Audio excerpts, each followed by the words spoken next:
And the last bit, a fiendish friend called failure. Whether I like it or not, my life has also been in constant play with what the world calls success. Success is a wonderful thing, but it tends not to be the sort of experience that we learn from.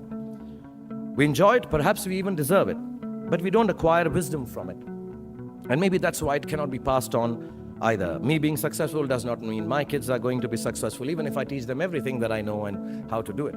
So I feel that talking about success is completely a big waste of time. Instead, let me tell you very honestly, whatever happened to me happened because I've always been terrified of failure.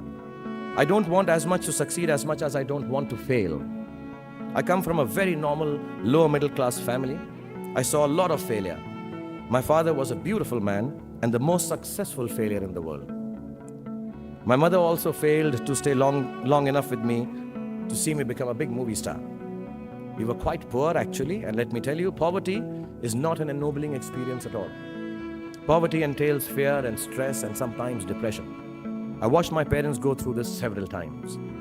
At an early age after my parents died, I equated poverty with failure. I just didn't want to be poor. So when I got a chance to act in films, it wasn't out of any creative desire, I say this honestly. It was purely out of the fear of failure and poverty.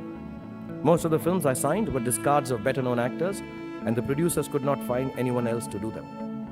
I did them all to make sure that I was working to avoid unemployment. The timing or something was right, I worked very hard, there were other people around it, and I became a big star. The films became big hits, which means sometimes our success is not the direct result of our actions, and let nobody tell you that. Success sometimes just happens. Really. It is accidental, and we have to take credit for it. I do it sometimes sheerly out of embarrassment. So I believe the true path to success is through the fear of failure. If you aren't scared enough of failing, you're unlikely to succeed. It's not pleasant to fail, it's tough. All of us experience it. You will too if you haven't already. So use it to succeed.